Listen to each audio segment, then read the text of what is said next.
Alright, YouTube, it's that time that happens every 4 years where the Democratic and Republican parties try to fearmonger their way into suppressing third-party membership. I've pointed out to several people, the reason why the Republicans and Democrats keep ranting about SCOTUS, that is the Supreme Court of the United States, and telling you now's not the time to vote third party because we've got to, if the Hillary fans say, oh, well, if Trump gets in there, they're going to overturn Roe v. Wade, there'll be no abortion, they'll crack down on gay marriage, there'll be no fucking, they'll strip back religious rights, and then the Trump fans, they say, oh, well, Hillary will go after the Second Amendment, she'll go after the Fourth Amendment, she'll go after the 10th Amendment, it'll be terrible, we got to prevent that from happening. Now, let me delineate the reasons why this doesn't really affect me. First and foremost, the SCOTUS argument is used every 4 fucking years. Because Supreme Court justices tend to be relatively old. Most of these people, we consider them young if they're in their late 50s at this point.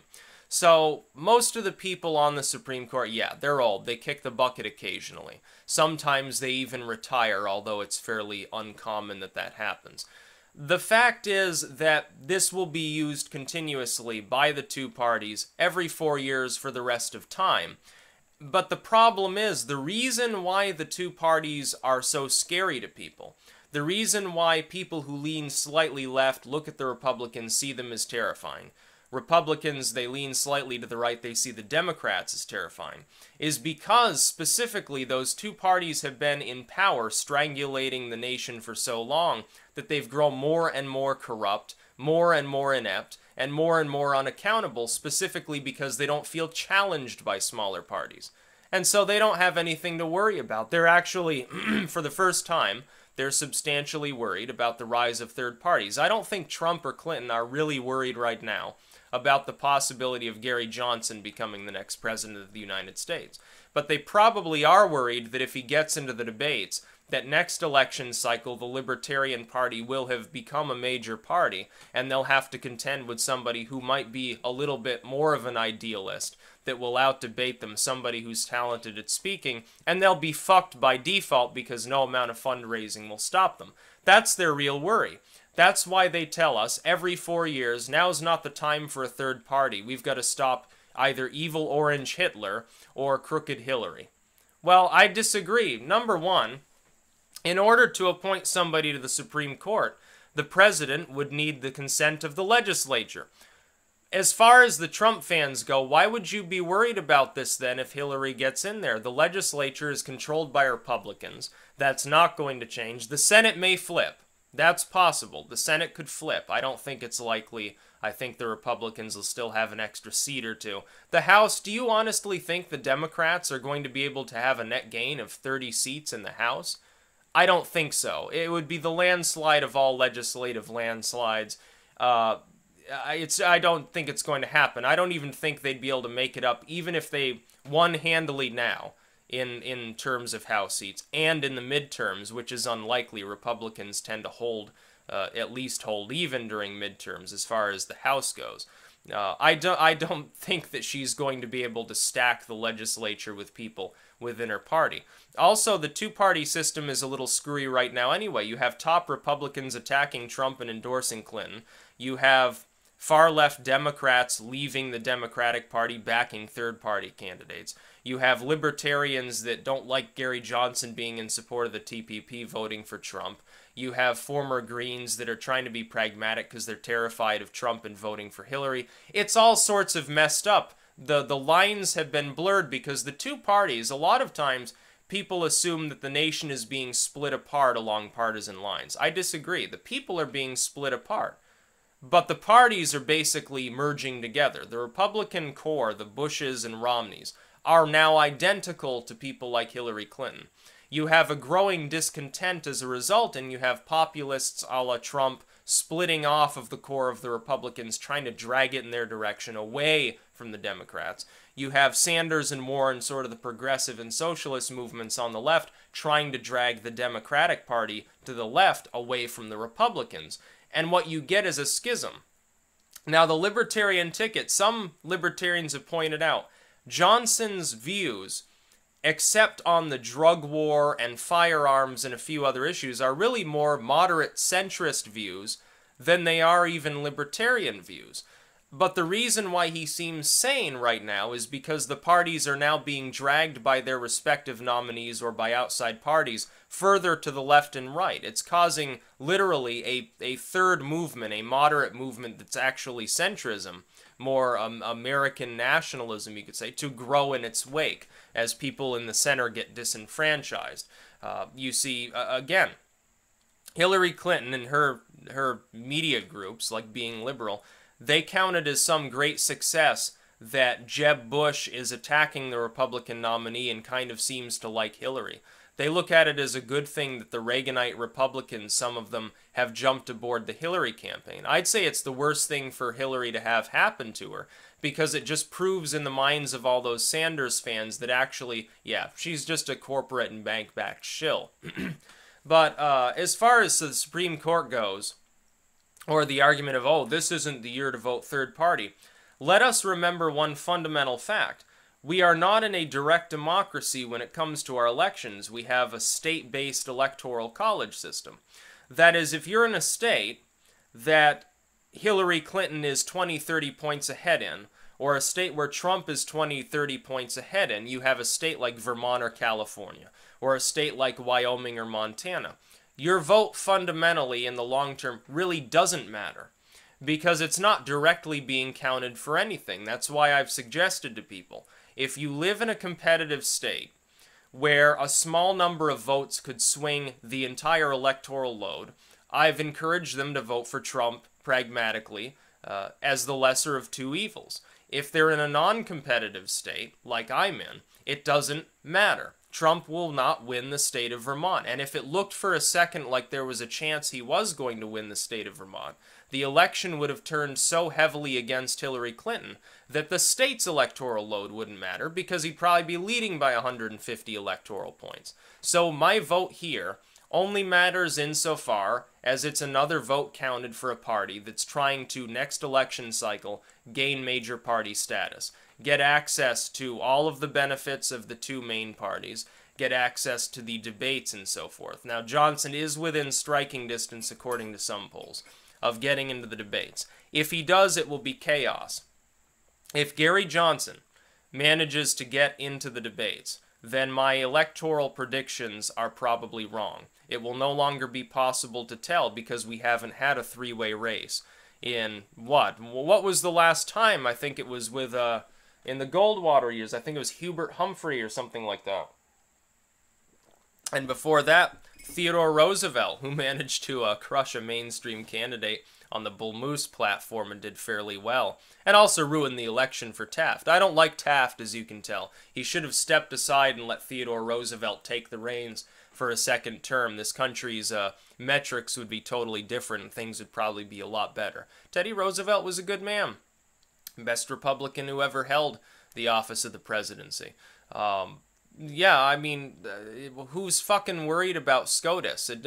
Regardless of who gets picked, they're going to face opposition from the legislature, potentially, including Trump, by the way. Opposition from the legislature. They need the consent of the legislature to put them in, have them considered in the first place. We see what's happening, for instance, with Obama. Obama wants Garland to be on the Supreme Court. The Republicans won't let him put Garland on the Supreme Court. Now, why would they be stalling unless they actually deep inside thought Trump was going to beat Clinton? You think they want to wait until Clinton gets an electoral mandate from the people to put some far-lefter on the Supreme Court? I don't think so. I think that they're more optimistic than many of you actually believe. No, I'm not concerned about Hillary, for one thing, because I'm convinced that she's probably going to lose. I'm not concerned about Trump, on the other hand, because I think that Trump's pick for the if he puts in a SCOTUS nominee, it's replacing Antonin Scalia. Now, he was far right, so what difference does it make if he puts someone who's far right on the Supreme Court? That just means the Supreme Court status quo is maintained. It doesn't concern me. The Supreme Court is hit or miss, regardless of its composition. It doesn't matter. I would much rather support the libertarian movement in hopes that perhaps in the future we can have a president who is not from the two-party system, who is not gobbling up the banker and corporate cash. I understand that Trump's not, but he's still a Republican. He's still in the Republican Party. He still has to listen at least a little bit to other Republicans that are backed by corporations and banks. Again, mild change. Yeah, that reform is great. Better than what Clinton is offering, certainly. But at the same time, if 3 or 4 Supreme Court justices die in the next 4 years, he may stack the court with people who are completely antithetical to my views on religious liberty, who are completely antithetical to my views on prosecutions, on trial by jury, and things of that nature, denigrating the right to privacy further, potentially. Now, Hillary would do that too, and then go after the 2nd and 10th. But at the same time, I don't want to see it denigrated at all. I wish that they had 9 libertarian justices on the Supreme Court. Then we'd finally get working again. We'd have more jobs. We'd have more accountable government. Yeah, I'm a libertarian. I'm more libertarian than Gary Johnson is.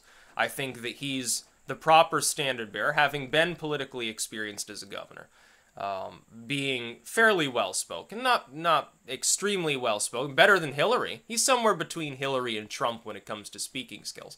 And having the platform that he has taken up, he's a moderate. He's a moderate who leans libertarian, who, if he gets on the debate stage, will crush Hillary Clinton, just like Trump will. Hillary will end up being the third-wheel candidate. It'd be funny, honestly. It'd be the death of the Democratic Party. They'd have to do some significant soul-searching. What they may see is that the Greens and Libertarians end up displacing what used to be the Democratic Party. It could disappear entirely.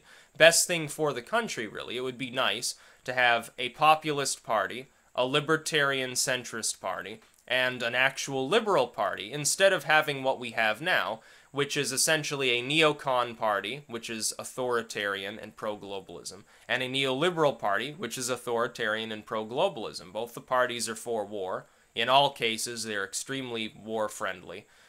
They both support globalism. They both support so-called free trade deals that really destroy jobs. They both support censorship. They both support domestic surveillance. They both support foreign interventionism. They both don't like the idea of even mild protections for U.S. businesses while they protect businesses overseas all the time. So they're essentially the same thing. So when I look at Trump or Hillary, I look at people who aren't really that far removed. Yeah, Trump is against the idea of illegal immigration. Hillary is all for it. Yeah, Trump is stronger on the Second Amendment. Yeah, Hillary more, I guess, comprehends the concept of religious liberty as applied to people who are not religious, the irreligious or religious minority groups. But at the same time, on many issues, they're not that far apart. Trump is now embracing a $10 an hour minimum wage. Is that really that far removed? Hillary's talking about raising taxes by 0.5%. Is this some great revolutionary socialistic Muslim Kenyan sort of move? No, it's not that far out of the norm. It's simply a little bit more tax burden for people. One that I could never support. One that makes me think that she doesn't understand economics. What we should do is slash the tax rate. But then again, it's not revolutionary. She's not going Che Guevara on you. She's just a corporate centrist. She's doing what's best for her backers. Which is to say, big banks, hedge fund managers, and multinational corporations, as well as the Saudi Arabians. Saudis have pumped tens of millions into her campaign through the Clinton Foundation, and she siphons it all back out. There's nothing to stop her from doing so. She knows she can get away with it. She's taking foreign money. She's taking lots of foreign money from the Middle East, from regimes that hate gay people and women and throw them off buildings and burn them alive. That's where most of her money has come from throughout time. That and China. She's a friend to the communists. She is. She's not a communist herself, but she's more than willing to take commie cash. But no, the SCOTUS argument or the it's not the year for third parties argument, I don't care. And remember, in order to analyze the race between Trump and Clinton from an unbiased perspective, I can't really strongly support either of them. Now, I detest Hillary Clinton, but that doesn't mean that I'm on board with Trump in many of his proposals. As soon as he took up Mike Pence, I said, well, I can no longer support the ticket because I was hoping that he would choose somebody with more common sense. I was hoping he would choose Flynn or Jim Webb or Rand Paul or even Marco Rubio or Kasich, somebody like that, somebody a little bit more softly spoken and not so into the moral issues as Mike Pence. That being said, it doesn't mean I flock over to the Hillary camp and say, oh, well, he chose Mike Pence, now he's scary to me, I gotta vote Democrat. It's not going to happen. It wouldn't matter anyway. Vermont's going to go for the Democratic Party. It's like if you're in Wyoming, yeah, you should vote for Gary Johnson. Doesn't matter who you support a little bit more between the two scary candidates. It just doesn't matter. That's about all. Peace out.